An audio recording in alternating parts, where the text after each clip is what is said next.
हम गुंजन चौधरी मैथिली गुंजन चैनल पर समस्त मिथिलावासी के प्रणाम करै छी। आइ हम एकटा चैतावर गीत लऽ कऽ उपस्थित छी। आशा करै छी जे ई गीत अहाँ सबके जरूर पसंद आयत। गीत नीक लागत तऽ लाइक करब, कमेंट करब, शेयर करब। जानक फूलबरिया फूल फुलाए अलबेलबा हो रामा। जानक फूलबरिया कौन फूल फूले आधी आधी रतिया। कौन फूल फूले भिन सरबा हो रामा।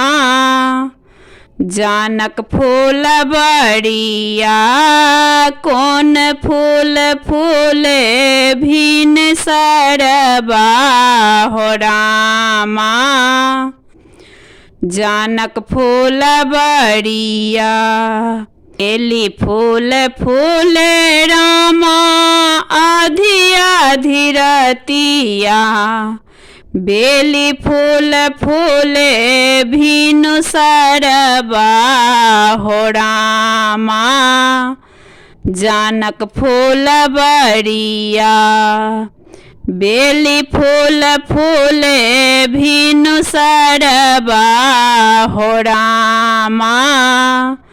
जानक फूलबरिया फूलबा फुलाए गेला सब रस चुबी गेला। मोर पिया बसे परदेसिया हो रामा। जानक फूलबरिया मोरा पिया बसे परदेसिया हो रामा। जानक फूलबरिया भामरा बसी गेला सब रस चूसी लेला। फूलबा गेला मौलाई हो रामा।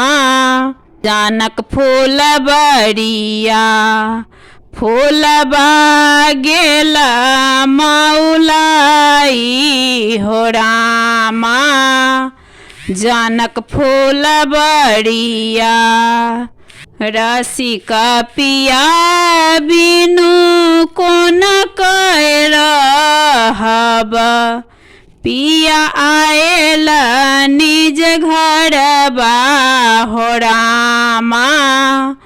जानक फूलबरिया पिया आएला निज घरबा हो रामा।